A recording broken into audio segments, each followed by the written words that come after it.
And you are welcome along to the Thursday edition of the Huddle Breakdown.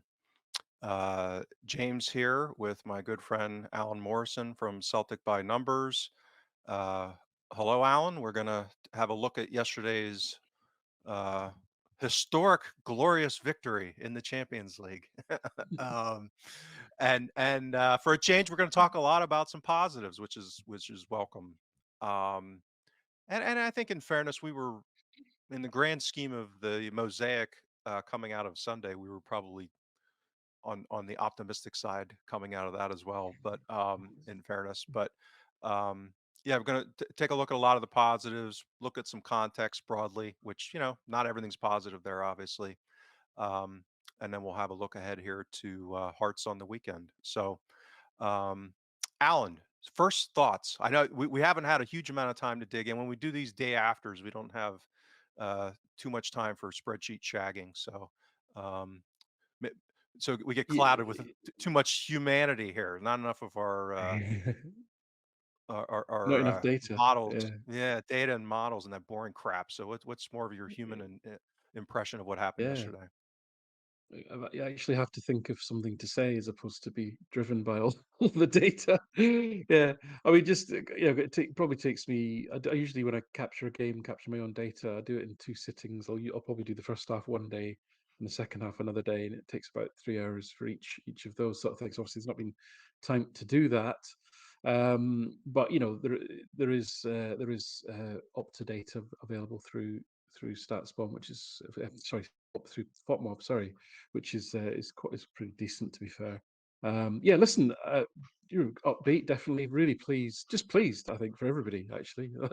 The supporters that it looked like at one point, judging by the number of messages I saw on X about people, offering tickets for the match, I thought there was going to be nobody there, but actually it was a pretty decent crowd. And so pleased for them, pleased for the players, pleased for Brendan Rodgers actually as well, to be honest with you. And it was, listen, one of those things we said, if Celtic are going to get anything out of any Champions League game, frankly, because we're four teams, so we're going to be playing three teams that, even if you might argue in the context of the Champions League, are not very strong, they're incredibly strong in the context of the teams that Celtic habitually have to play in Scotland, of course. So and this one in particular, again, a finer side that I think is, second in Holland, but PSV are like incredible. They've won all their games, I think, in that league, and Yep. you know. We matched them, I think, pretty well, and we could probably got the little bits of luck that you need, and luck's a huge makes a huge difference in football, a low scoring sport and all that, and you do need to have that. And when I say luck, I mean they had 19 shots at goal, 8 on target. Joe Hart made 6 saves. I think one of the saves was by McGregor. So Hart did everything asked of him. That's a lot of pressure. They dominated the ball, possession, etc. They generated over 2 xg. We were actually 2.27, I think, xg. So it was a bit of a chaotic match in that sense, and we came out on top of it. So listen, that's all great. It wasn't like a sort of we absolutely battered them as we would maybe a Ross County or something like that. But then it's never going to be that. It's always probably going to be a one goal, and we're probably always going to have some element of good fortune fall our way. But that's not, as I say, I don't want to labour the good fortune thing, because if you actually look at the post shot xg, so just a reminder, post shot xg is the xg of all the shots that actually make it on target. And so it's a nice stat to use to measure goalkeeping as well. Celtic's post shot xG was actually 2.64, and Finers was only 1.04. So although Hart made 6 saves, they weren't actually that many high quality chances, No. which is credit to the defence, really, not to give up high quality chances. So all in all, as I say, chaotic game, we edged it, late goal, and all that. And yeah, just really, really happy for everybody. Yeah, it was one of those games. The dual-edged sword, right? So it's the dead rubber.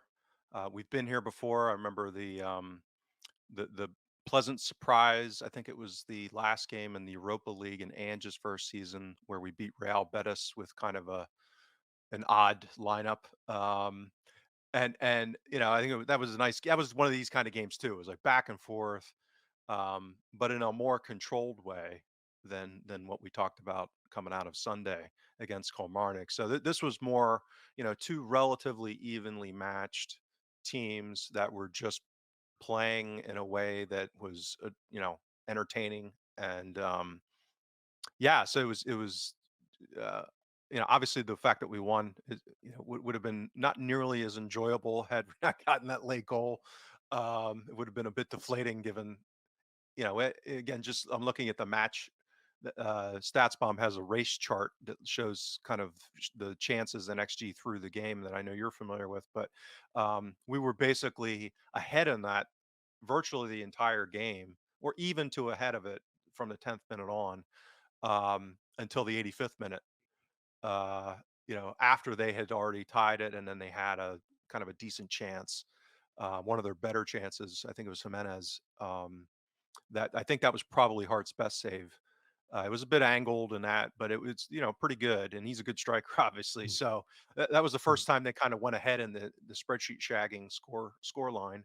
And so yeah, it would have been a bit deflating had we ended up with a draw. But yeah, it was one of those games that was actually enjoyable to watch.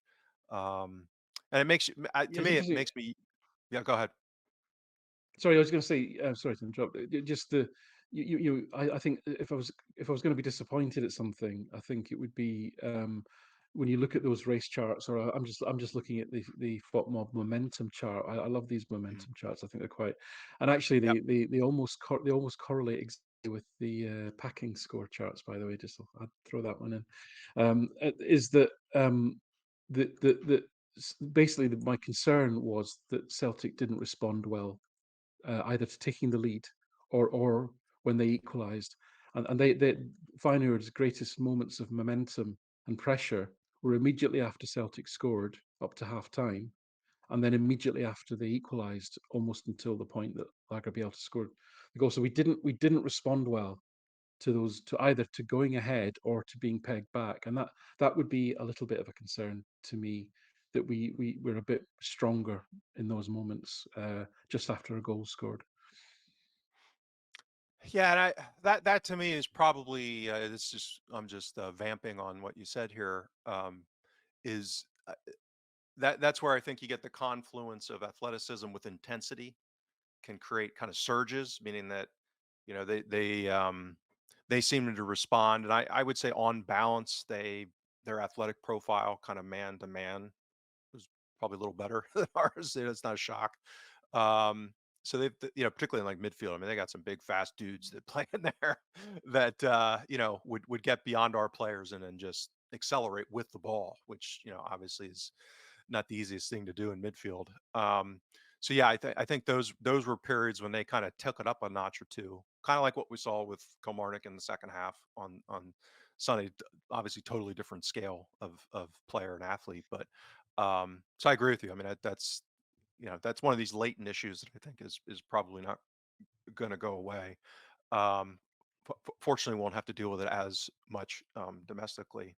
Um, but yeah, and that goes back when I say relatively well matched.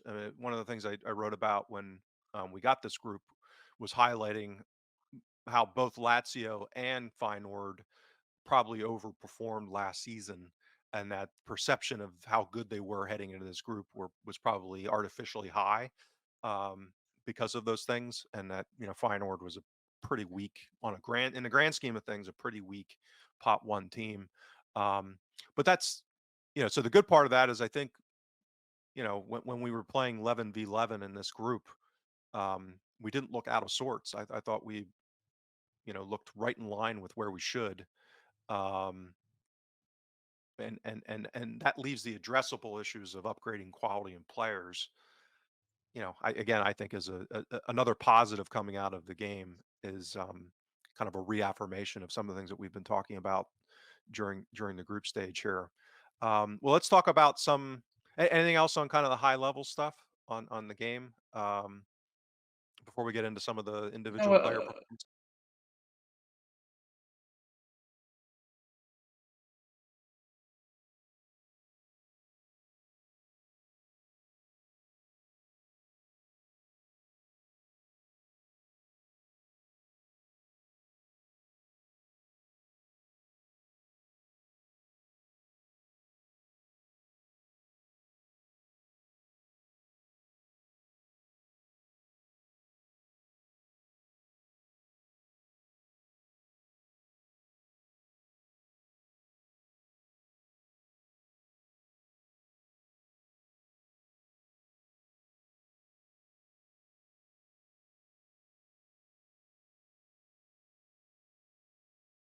A debut, that's quite a thrill, I would suspect for I think he's mm, 17, soon to be 18, I think I saw, in the not too distant future, so that's 17, something yeah, yeah, really yeah.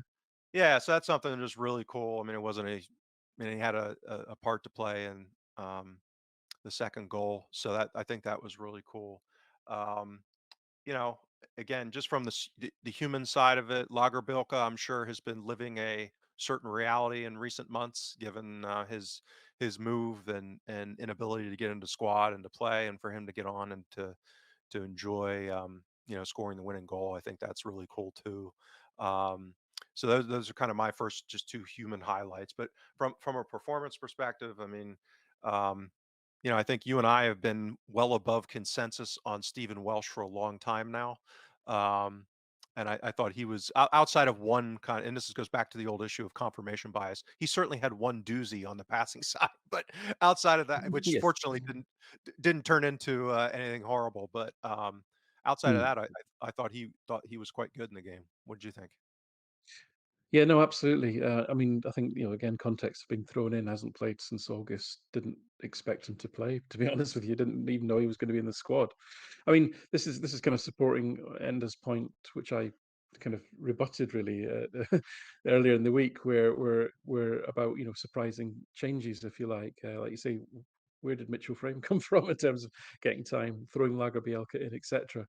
Um, so yeah, that there were definitely some little surprises there. Starting a Champions League game with Welsh and Scales as your centre backs is something. Well, we thought we'd never say, but then it just harks back to the times when we started with Bitton and another in central defence in the Champions League qualifier, doesn't it? I mean, we haven't Remember you and actually was it really you and changed that. Our O'Connell or yeah, you and Oh O'Connell, yeah, wasn't it? yeah, With yeah. Bitten. So listen, what I will say about Scales and Welsh, and again, listen, I've not watched the game back yet, so I've not really studied, their positioning, decision making, what have you. I'm just going by the general performance stats and so forth, and my general view from the game last night, which was that they both did really well, and they absolutely, I'm sure that will be borne out. But I think again, listen, trying to be balanced, we have to remember I think what we've seen with Scales, and I'm really thinking about going back to Ibrox here, is that he's a defender who probably comes into his own when he's asked to defend, right? Have him backed up to the 18-yard line, have him having to deal with crosses being chucked in or what have you. He's a pretty good defender actually, and he does a pretty good job. The concern is more around, can he play as a ball playing centre back in an expansive football playing side when he's at the halfway line for half the game, more than half the game type of thing. That's really the question mark. But I thought, as I say, as almost a sort of last ditch defender type of performance, he was absolutely excellent, and I'm really pleased for him in that sense. Even and Greg Taylor, I thought put in a good shift. Joe Hart, I thought was a bit more than just competent. He done good as well. So yeah, I thought there were some really good, strong defensive moments there. I think to your point, it looked very easy to me for them to kind of pass through our midfield. They seem to be able to do that at pace, and get through very quickly on a number of occasions. Um, Now, that again, I think that probably just comes back to the sort of athleticism deficit that we've talked about. I mean, they essentially had five. Well, they had two sort of pseudo kind of wingers really, but at times they had kind of five in midfield there, and we had the sort of more the three, and if O'Reilly was pushed up, then it was two. So it just felt a little bit like we're overpowered in that part of the field at times. Um, but fortunately, and a lot of those times they did result in shots. But as I say, I think where the defense did well was just in basically manning the ramparts and stopping incursions. There weren't that as many for all the shots they had. There wasn't as many incursions into the really dangerous areas. Although FOTMob claims they had five big chances and we had three. I'm not The XG doesn't seem to support that so much, but I'll have a look at that myself when I go through the game. So yeah, listen, defense. I think the defense deserves a lot of credit, and it probably suited especially the centre backs. It probably suited their style of play.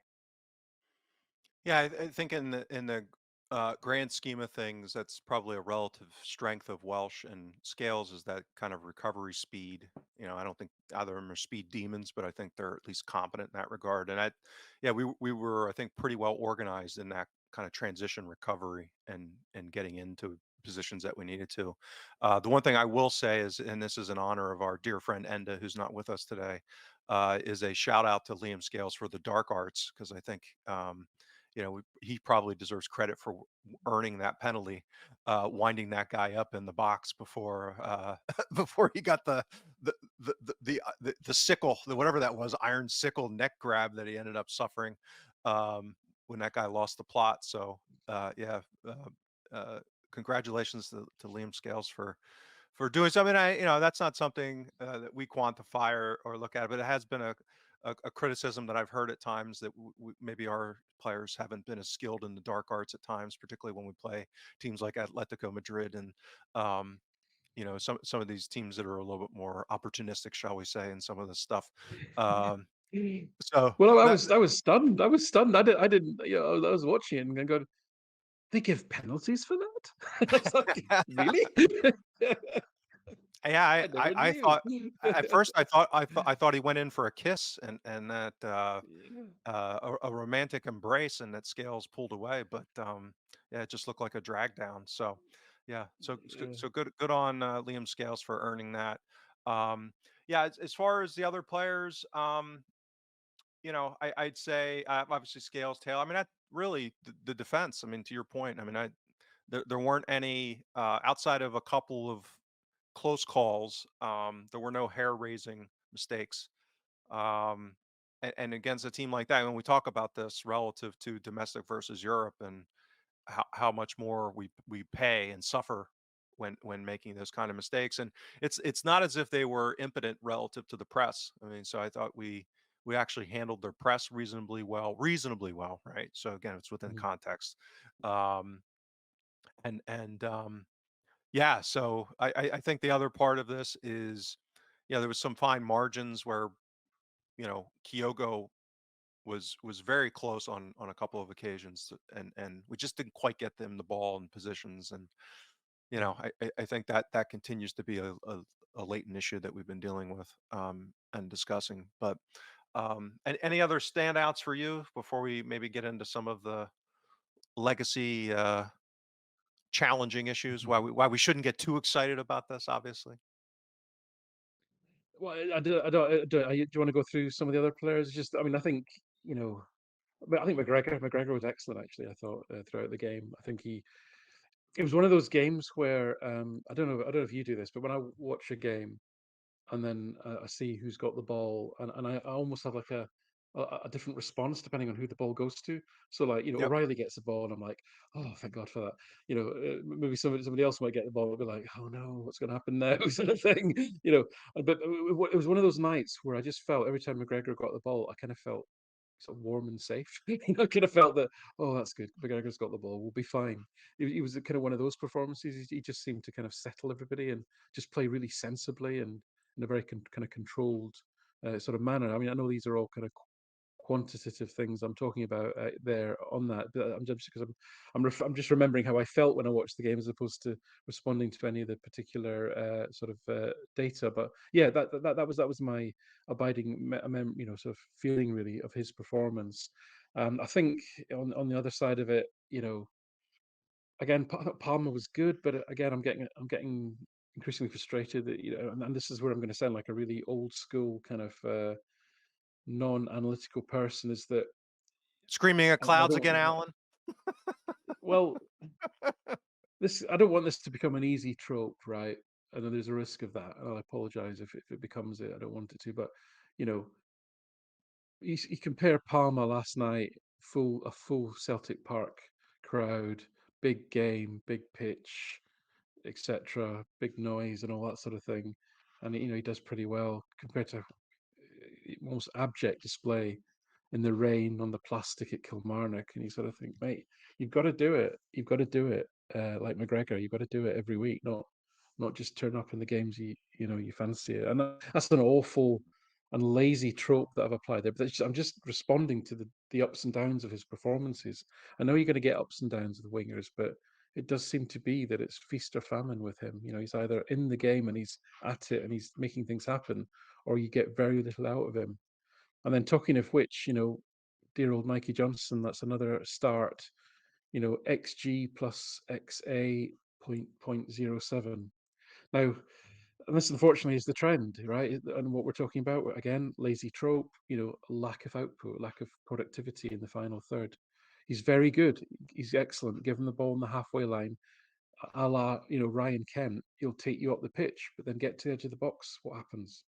Right, that's the problem. That's the problem. It needs to be, and this actually was a Ryan Kent thing as well. Ryan Kent was excellent, get you up the pitch, and these sorts of players do have massive utility in Europe. There is a lot to be said for simply having someone take you 40 yards up the pitch. It Yep. just relieves the pressure. It allows your whole team to push up. You can get back into shape. It makes them run backwards and all that. Right, it's a really good thing when you're playing against a better opponent, especially. But if he's one of your three forwards, and it's asking a lot, he's doing that great job of being the ball carrier. But yeah, you've got to do something when you get to the edge of the box. You've got to either create or have a credible shot. And 4 games now, we're just not seeing that. And I do wonder. I do wonder how long. And I know we're in a bad place as regards choices on the wing at the moment, and probably Johnson's the better of the options that are available. But he has to start producing. He has to start creating credible chances, and having credible shots at goal, not stupid attempts from out wide that sail over the bar or get blocked immediately and all that kind of stuff. So that was the kind of slight kind of moan, I suppose, if you want to put it that way. But otherwise, and again, Bernardo, absolute enigma to me. Again, hopefully I'm proven wrong, but I don't remember him playing a single forward pass. It's just incredible. I've never seen a player like that. He's great off the ball. He's robust. He's athletic. He gets about the field. He gets the ball and it always goes backwards.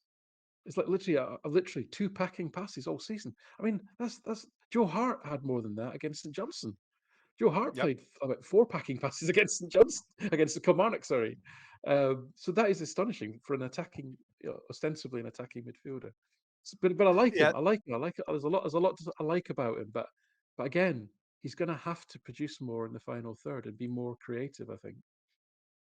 So I view player level single game OBV similar to single game XG at the team level. It's kind of Absolutely, like absolutely, absolutely. right.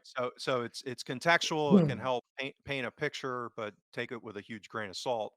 Um, but it does oftentimes align with your packing scores and that kind of stuff relative to like pass OBV and just so people that are listening or watching. It's basically like a possession based model that how does each action on the pitch, both from a pass, defensive, dribble and carry, shot, and then what the goalkeeper's doing, not just shot stopping, but sweeping and coming for claims and parrying the ball. All that stuff gets factored into this one model.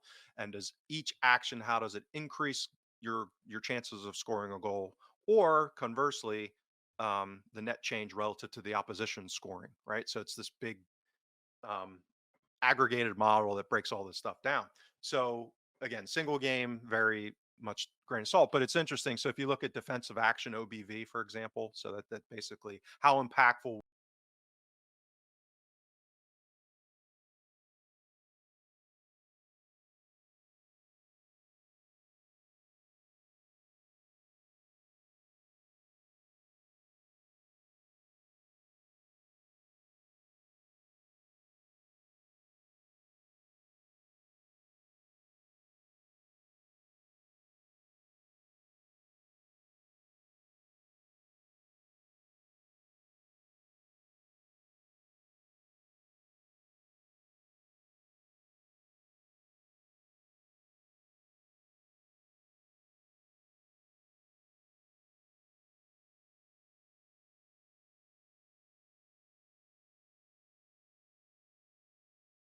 and Stephen Welsh was 0.32.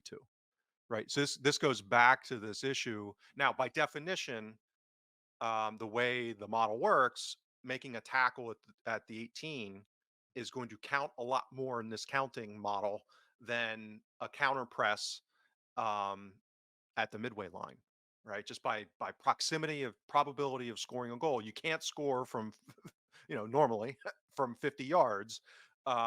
So that's going to count less than if you make an action. So we were defending more.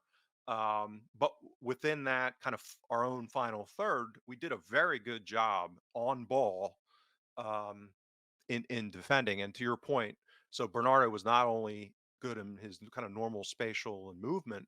I agree with that. He looked at, but even on ball, I mean, but his pass OBV was negative 0.12. Right. So again, this goes back to which is this. really And bad. well, right. So if you think about it, he completes those safe passes that don't really help us score goals directly. They can part of a broader buildup. But when there was a more aggressive, you either misplace some of those, and or when you try to be more adventurous, uh, turn the ball over, and that's how you end up with kind of a negative score, so to speak. So that speaks to just for people watching. That's the kind of thing that we can look at to use statistics to kind of paint a picture as far as what's been going on in a game. But it also speaks to how well are we collectively defended. Because one of the Mm. concepts I use analytically is pervasiveness or diffusion, meaning that you're more robust when you have a bunch of things doing well together. And I think that was kind of reflective in The opposite of toxic combinations, in other words. exactly. You're exactly right. You're exactly right. Um, well, let's then maybe step back and uh, take a look at the broader picture then for the campaign. Um, so real quick, I did a thread in its importance of putting yesterday in the context dead rubber, neither team really having um, quote unquote anything to play for. We were both kind of locked into European slots. Um, so we've kind of gone through a lot of the positives. So the one of the contextual negatives, and I did a thread on it.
The Manchester United guy.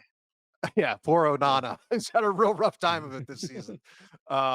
His shot stopping was marginally better than Hart's, but he had some really bad overall keeper play above and beyond that. So he was 32nd in overall um, goalkeeper OBV, and Hart was 31st.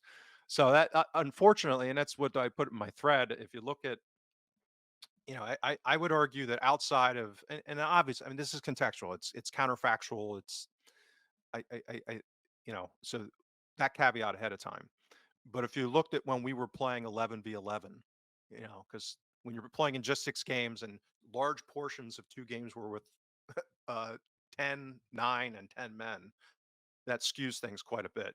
Um, and if you just look at our 11v11 minutes, we were right in range of teams like Copenhagen this season, like Bruges last season, Club Bruges, even like a couple of other clubs this season that did okay in the group, still finished third, dropped down in the Europa League, um, and really the one of the big changes between who slots in which one of those groups is keeper play.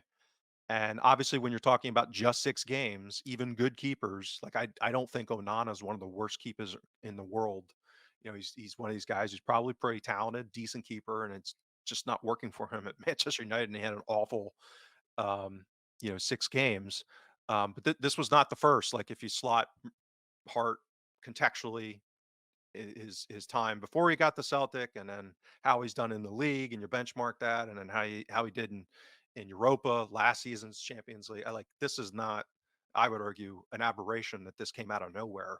Um, so that was an unfortunate validation of a big risk that you and I have talked about for months, literally on end. And I think it's the elephant in the room for the group, because even given all of the nightmare that we've dealt with the transfer window, the injuries, I think if we would have had a competent European level keeper, we very likely could have won the Lazio game that we lost at home, and maybe even you end up with another point somewhere in there. And that, again, that could have been good enough for second in this group, as bad as Lazio was, and as kind of mediocre as Feyenoord is within the context of a first seed, or first pot, I should say. Yeah. No, that's a great job, and I'm not surprised about that. I'm a little bit surprised that Hart comes out as low as that, because I think whereas I go back to that opening goal in Rotterdam. I mean that just almost, it doesn't kill the campaign dead, but it just set the tone of a competent, organized, sensible performance being undone by a known risk was just very galling. And I thought he kind of got a little bit stronger as the campaign went on. So a little bit surprised he's at the bottom there. But I know your methodology is thorough, so that's interesting. And like you say, backs up what unfortunately what we were saying at the beginning. I think it would have been a stretch. I do feel. Certainly last year was a massively missed opportunity not being able to be one place higher than Shakhtar. And similarly, I'm feeling the same, that we should have been capable of being one place higher than either Lazio or Feyenoord in this group. Um, Even but with even with all of these even issues, with I mean, that's the crazy part. even with all these issues, yeah, I just felt, especially in Rome, for example, where again for 80 minutes we, whilst not in any shape or form dominating, there was a level of control, a level of comfort in the game, but we never carried enough threat because we had Forest and was it Palmer, I think, on the wings, etc. And we just never, and Bernardo, who again has got his strengths, bolstering the attacking final third productivity isn't one of them. So that's a lot of when you don't have a Moy stroke Hitati, when you don't have a Jota, when you don't have an Abada, suddenly that's a huge amount of attacking final third productivity you're taking out of the team. So even though I honestly feel that we were well coached, our approach was well. I know the football wasn't thrilling, but it was sensible, it was pragmatic, it was the right approach for the standard of the teams that we were playing. I do feel we should have deserved to get enough to at least be one place higher. We didn't. That's the way it goes. Champions League football is tough, etc. And people may disagree with that. That's fine. But I was kind of, I suppose, satisfied with the way that we approached it. But again, there wasn't a single game where you say, okay, this is the best 11 that he could put out, and we carry a bit of threat here. We're going to score a goal tonight. You know what I mean? Every game it felt like, it's another patch-up job, and well, as long as they work hard and keep to plan, they might be okay. We'll stay in the game, and that's pretty much how it was. And then we kind of got undone by maybe a little bit of quality later in the game. So yeah, that's kind of, I don't know, rambling a bit, but that's kind of my thoughts on that. Really, it was sort of, I think my conclusion would be I just did a decent job with a bad hand, I would say. I 100%, and I think that's it's funny how mood swings um, in just a couple of days, depending on the two results. Quite the contrast, Sunday and then yesterday. Um, and the relevant aftermaths. The other thing I'll say is, you know, we are hypercritical at times. and we talk about being the best version of ourselves is kind of the aspirational goal generally, and obviously that's I think the kind of mindset that we share relative to Celtic. Um, but there's a lot of teams that are pretty mediocre even at the Champions League level. And when I say that, meaning that they're not running. We talk about some of these clubs like Alkmaar and Bodo Glimt and Salzburg kind of endlessly, aspirationally, and some of the things that they've been doing. Atalanta, there's been different ones in different ways in recent years. Um, but in any given season, as we saw with Rangers and their run in the Europa League, as you see with Club Brugge or Copenhagen now. I mean, by definition, you're going to have these kind of clubs, um, that aren't world beaters, that aren't being run in by rocket scientists, um, that just because they're reasonably competent, or they have a talent cycle. Like I said that that's kind of the way I viewed Feyenoord, who have not been one of the more progressively run clubs, um, even within the Dutch league. And they just have a really good positive talent cycle. Now maybe they've eclipsed some things and innovated, and some of these latent things maybe they've been upgrading and doing some certain stuff, but there hasn't been a pattern of that in recent history, and they just have some really good talent right now. And clubs kind of go through those ebbs and flows of talent cycles, even Benfica's and the Portos of the world that have a veritable pipeline, it seems, of talent and development. We've seen it with Salzburg kind of go through ebbs and flows with talent and cycles. So I think that's the hope in all of this, is that, even all of the stuff that we're critical about, and hope and talk about improvements, uh, some of these changes can be really material and get us into a point of and I think that's kind of been the de minimis step, is to get to a point of relevancy, where we don't all kind of look towards the European campaign and this bifurcated, like, delusional uh, dreams of grandeur that are completely displaced from any uh, reasonableness, versus like just as soon as reality smacks us in the head after the first game in the Champions League, we're back into this, you know, the other extreme of misery and hypercritical.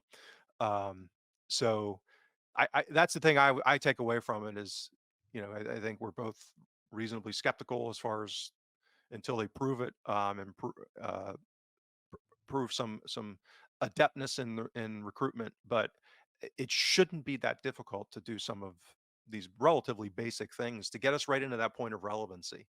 Um, mm, so to me, that's the ultimate positivity. I mean that you know mm. um, we've done enough here, given the hand that we were dealt coming out of August, that you know um, maybe we're torturing ourselves by having that sliver of hope. But I Well, still have it. I mean, let's be brutally honest. If I was the chairman or the CEO, and I'm marking the end of year scorecard, we failed, right? The goal was to Yep. be playing some form of European football after the new year, and we failed. So as far as I'm concerned, that at the corporate level, the club failed. Okay, the football operation has failed to achieve a target, right?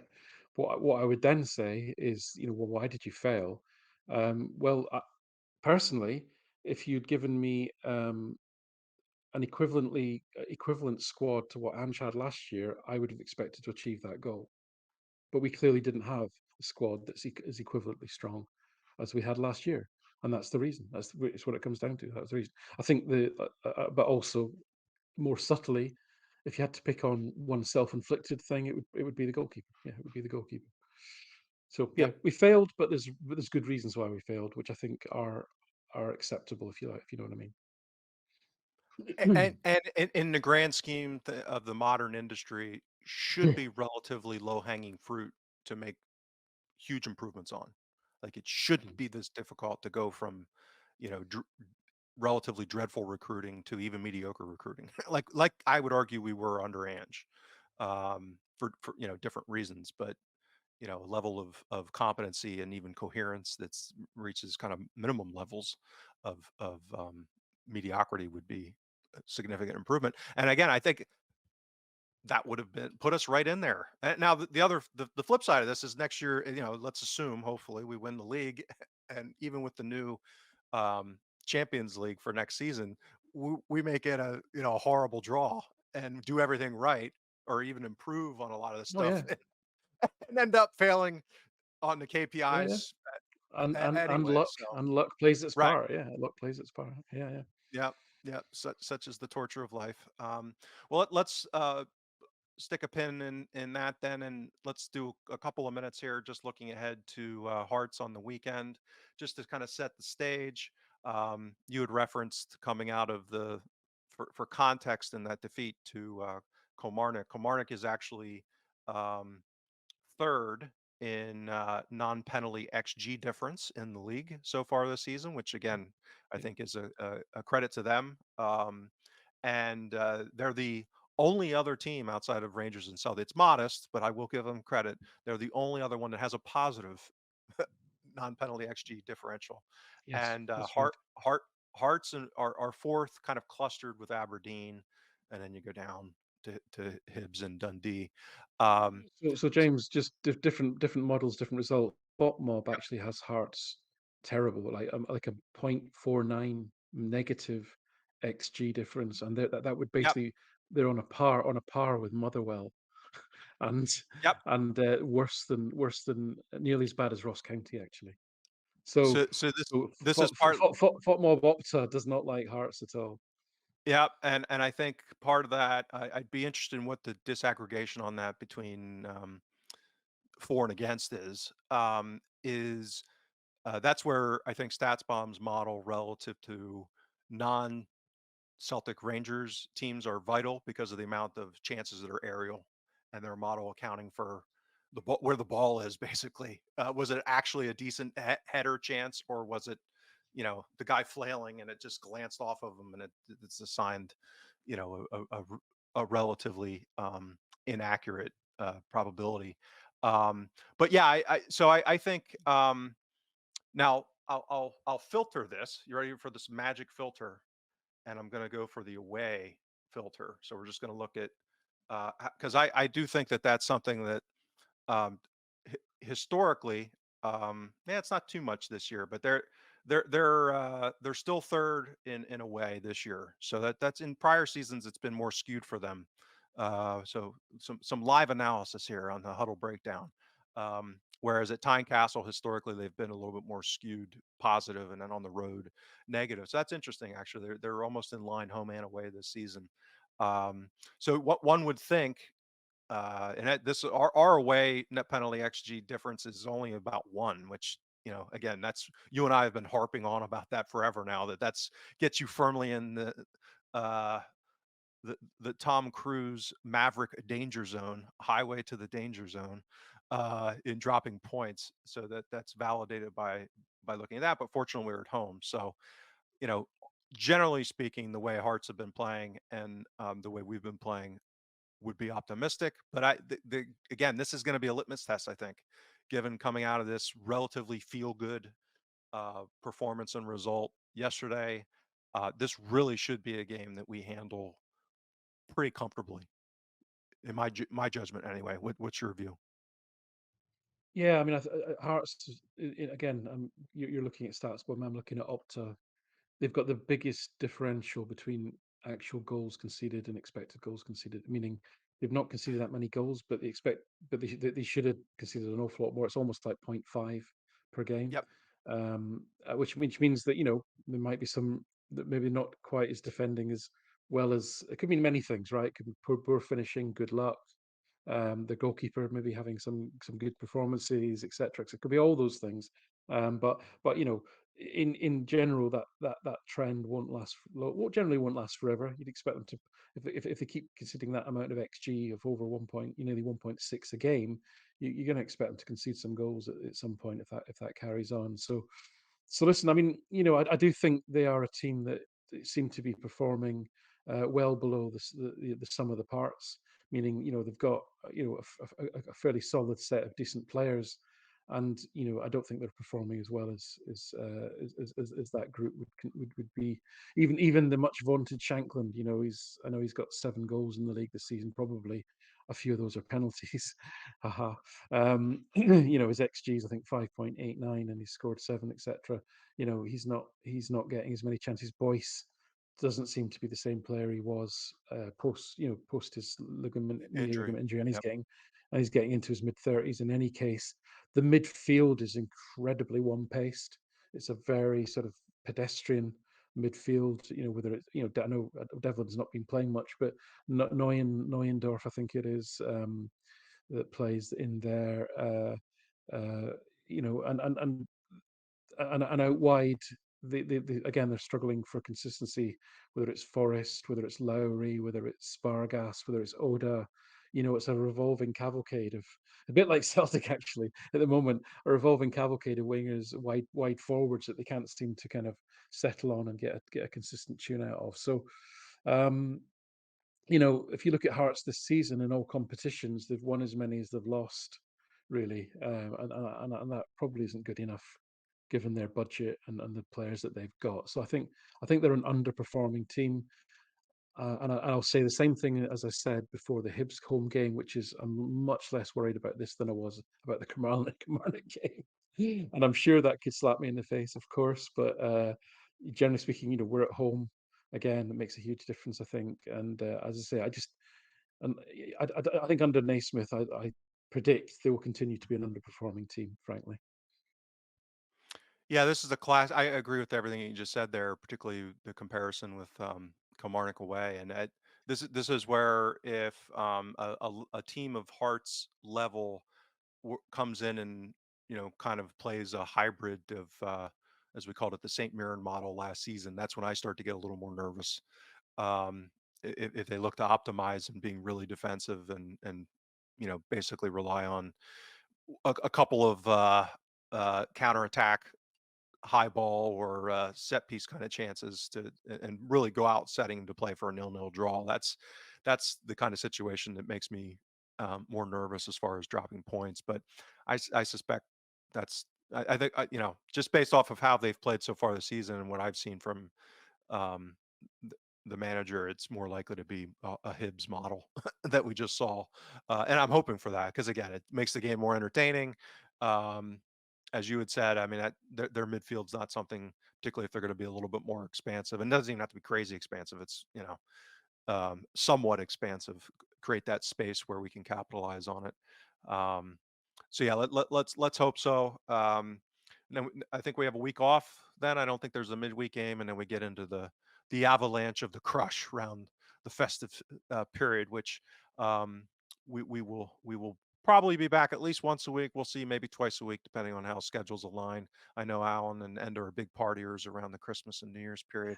Uh, I don't think That's when I people still don't sleep. think yeah, I'm still recovering from the hogmanay I spent in Scotland from 2020 into I'm sorry, 2000 into 2001 when I was a young man. I'm still recovering from that experience. So, um, but yeah, we'll So, make sure we're present. Yep, go ahead. sorry, just to finish off, James, because and I don't normally do this, but partly this is my blog, my podcast, so I feel like it is my platform to say something. So, um, but no, what I want to get to is you put out a really excellent actually tweet today You, in you relation. sound surprised. You're flattering me with faint I, praise. I'm mentioning it because it's such a obviously a momentous occasion.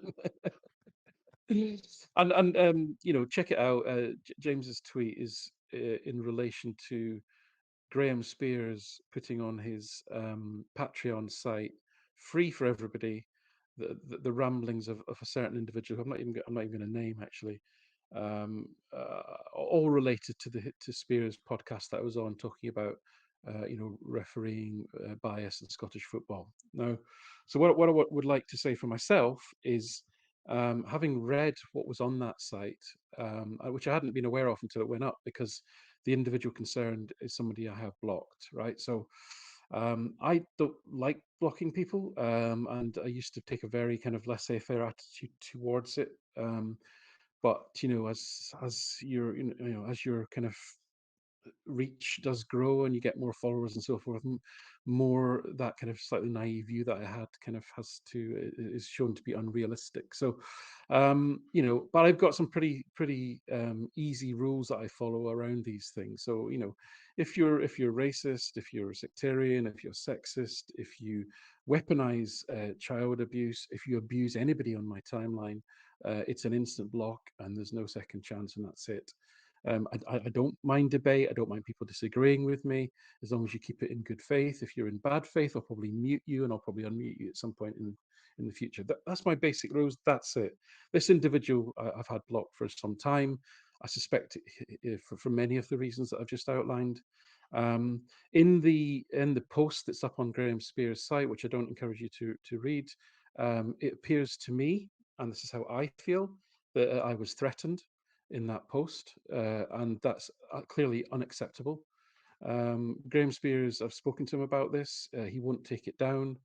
Um, so this is where we are. So listen, I'm happy to debate all the points raised on that podcast in good faith, with sensible people, with serious people, not with internet fucking lunatics. So that's really my position on that, that's what I've said to Graham. I'm happy to come back on a show if he's got proper people to actually debate with. Now, the reason I mentioned all of this is because actually the most sensible and challenging comment that I've received on all of this was from my good friend James here. So I wanted to give James the opportunity really to make some points about the approach, what he heard, what I've done. And bear in mind, and this is on me. I've not yet written down my analysis and my methodology and all that, right? That's on me, and I will do that. The reason that I haven't done that yet is because I'm cogitating about where to put that, but I will do it. I promise you all that that will happen. But anyway, listen, James is familiar with some of this stuff, but I wanted to give you the chance, James, because you actually came up with some of the best sort of challenging comments about it all. So I wanted to only fair that you got a chance to kind of air those.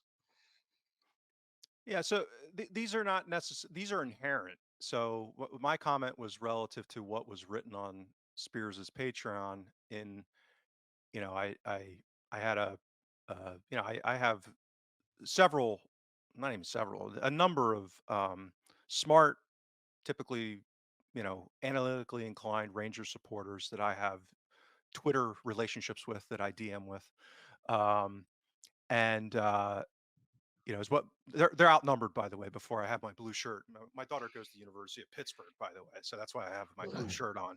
Um, so they're vastly outnumbered by my friends and connections with Celtic, but so I had some you know interactions this morning about some of this, which kind of kicked me off, that made me um, respond the way I did, because I went to the Spears's Patreon to read it, one of the comments I made to one of these people is that, because again, you have to remember, I come from this background professionally, and if I had somebody offer this level of analysis up, independent of the content, to me, I mean, if they were looking for a job, I either wouldn't hire them, or if that work product was given to me, they wouldn't be around very long.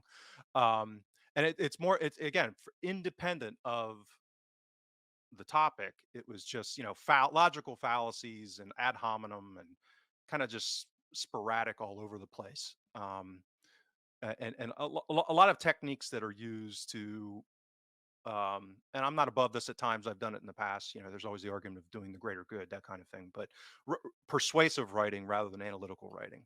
Uh, and having done this for as long as I can, reasonably adept at identifying the difference. Um, so my response was more so like, if you were going to have a good faith, third party, objective criticism, or at least an angle of criticism, it would be about things like sample size, meaning that we're dealing with a time frame here that's, you know not huge. I mean, I think and let's go back to basic statistics. Fun things like p-value and error bars, and you know uh, uh, confidence intervals, that kind of stuff. um, so by definition, the smaller your sample size, you want as big as possible. And he weaponized that. So this is a good example, right? So you can take things that are a reasonable analytical concept, and what would argue he did is weaponize that incoherently, meaning that you laid out a very cogent, logical explanation as to why you came up. It wasn't an arbitrary endpoint, which is another huge analytical faux pas. People do with chart crimes and all these other things that they do when they're writing persuasively, as opposed to kind of, good faith uh, strides at objectivity. I thought your explanation and why you selected the time frame that you did. It's all about incentives. And it was all coherent. All made sense to me. You can disagree with it, but that's the debate to have: is why? Why would you say that this is illogical or doesn't make sense or is unfair?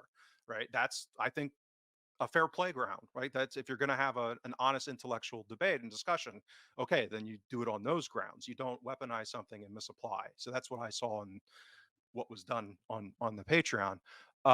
So I think it's reasonable, and then within that context, if you take that timeline and the incentive structure that you lay out is reasonable, okay, well then what are the methodologies? And I think that a reasonable criticism would be, okay, sample size isn't large enough. What does the large enough mean? Again, that's where you get into subjectivity. Um, but that's combated by, when you have multiple signals. This is extracting signal from noise and patterns, right? But that also introduces a second potential pathway of criticism, would be, and this is a constant issue of people that live in analytics. This is a big problem with machine learning that's going on. I see it in financial markets all the time. That are increasingly controlled, I would argue, manipulated by quants. Is the flaw of correlation versus causation, and correlations are not stable through time necessarily, and even ones that have a seemingly logical relationship, that may not be actual causation. It may be correlation. I'm not saying that that's the case in this circumstance. I'm saying that that is an inherent, by definition, risk of doing any kind of statistical analysis. And if someone's going to have a good faith criticism of the type of analysis that you're putting out, that would be a pathway that someone could do serious work, serious breakdown, and say, this is a serious argument that contradicts what you've put forth. So that's kind of what I was saying, because I haven't done that work yet. So as we talked about before we went live, I'm getting sucked into this abyss. I've been wanting to stay out of it, um, but I'm going to do a little bit of digging for myself here, because I now my curiosity's really peaked, and with our friendship and relationship, I'm like, all right, I'm going to put some time into this.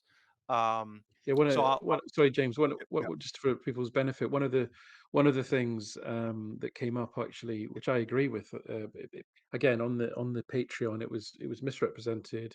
It ignored the fact that I'd explained it extensively on my site, and all that good faith stuff just wasn't present. But never mind. Well, listen. So one of the I don't want to get too much in the detail, but just one point, just to make clear to people that we're trying to do this. It's never going to be objective in the sense of I'm a Celtic fan, James is a Celtic fan, but the idea is to make it robust enough that somebody who is objective would at least say, "Yep, I agree with your methodology. It makes sense what you're trying to do. Your assumptions are reasonable. Your sample size is reasonable. Your scope is reasonable." And the way that you've applied it and you've come to logical conclusions. That's what I'm aiming for, right? Accepting I'm a Celtic fan. So it does mean trying to sort of think outside of that framework. So anyway, one of the things was part of the framework that I use in terms of what is the impact of a decision is around red cards. Now, what I use at the moment, and I've said this multiple times. I've said it on my site. I've said it in my framework document that explains what the methodology is. Been very open about it. I think it is a very blunt instrument, right? It basically, if I based it on an article which I've linked to, it's public, which worked out, I think in the English Premier League maybe, that if you have a player sent off for the home side, it reduces the number of points they get on average by about 0.86. And if somebody gets sent off for the away side, on average it's about 0.36 or something like that. Anyway, what it doesn't do, it doesn't take any account of at what stage of the match it is. It's an average. So, if you get sent off in the first minute versus the 90th, clearly that's going to have a much, much different effect.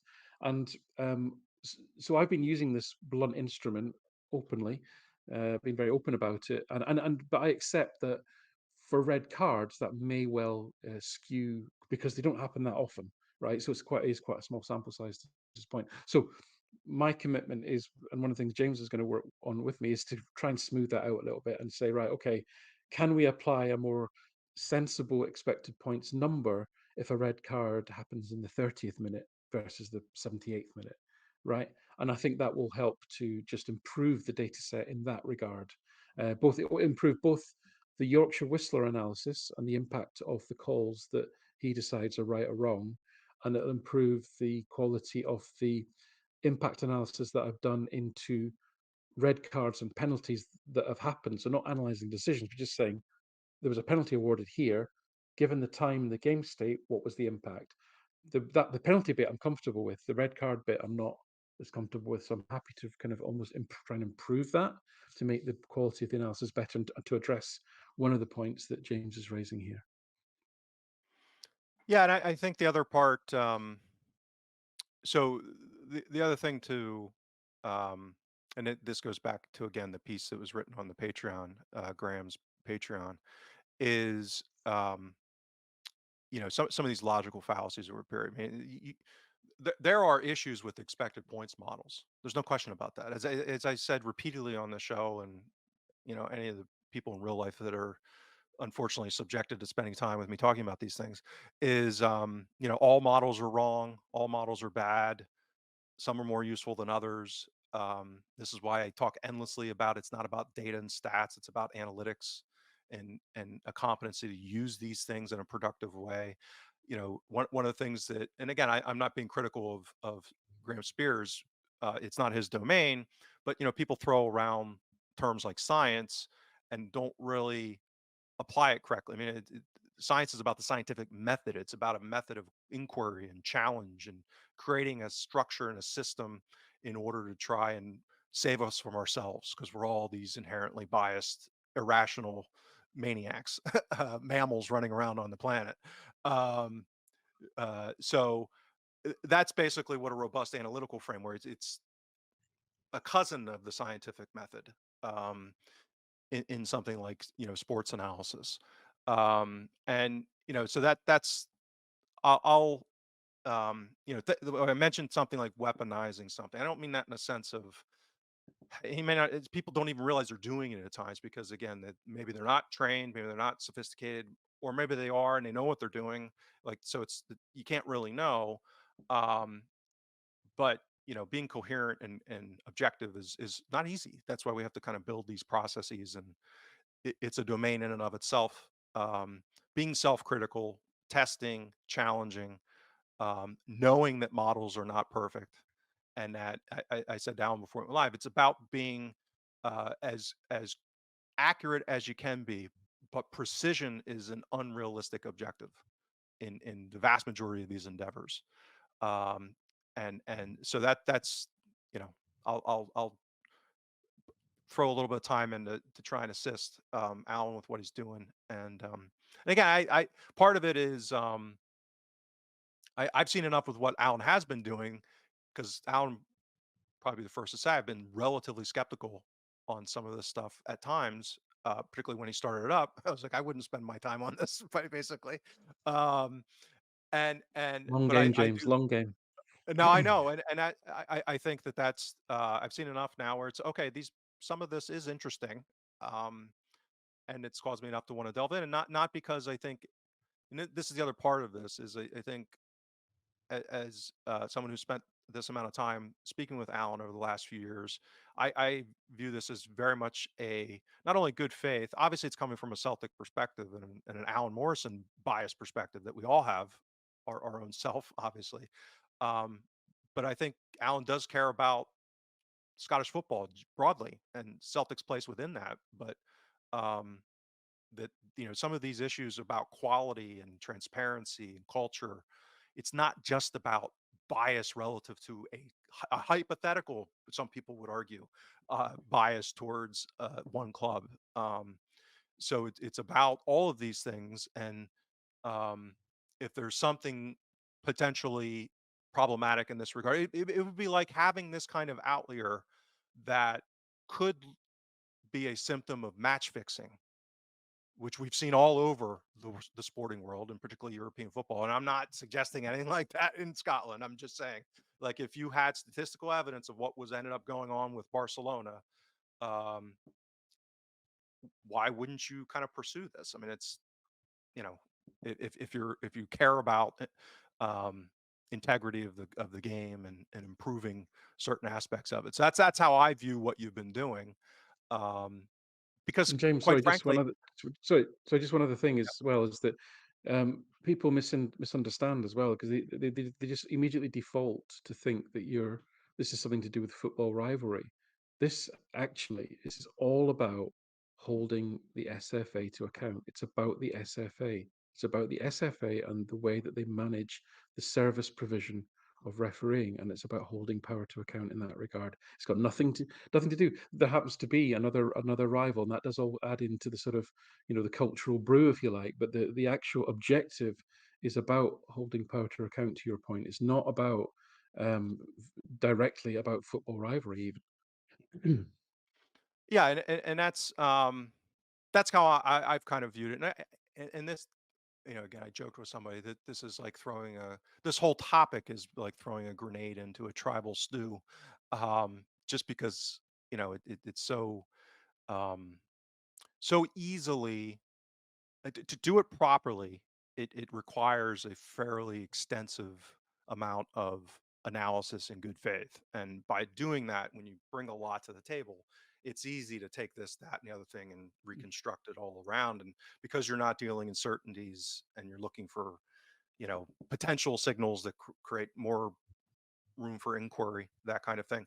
But the last thing I'll say, and then we'll close up shop here, is I've never heard any of this being to kind of support what you just said, Alan. It's never been through the lens of sour grapes or this is the reason why we lost 10 in a row. Any of that kind of nonsense. Like it's mostly been within the context of what objectively on a domestic basis has been a huge run of success for Celtic. Um, but there's still these weird things of that we're seeing in the data. And speaks to some of these issues that, again, I don't think anyone would, or very few people would declare that the quality of what's going on relative to refereeing is at an elite level. So again, back to this concept of the best version of ourselves and striving towards that. Um, that's how we're trying to use some of these tools and really the what expertise we do have in the field of analytics, to try and push the ball forward on that. So with that, did you have any final? Nope. now I'm done. Okay, good. Yeah. Well, we've been off Twitter for an hour and 15 minutes here, so who knows what's been going on, or X, as we should say. But for those that have hung in, we appreciate it. We'll be back probably with Enda at some point next week to take a look at the and review the Hearts game. If you can subscribe to YouTube, we'd appreciate that. That helps the channel. And if you can leave a review on your podcast platform of preference, whether it's iTunes or Spotify, we'd appreciate that as well. And we will talk to you next week.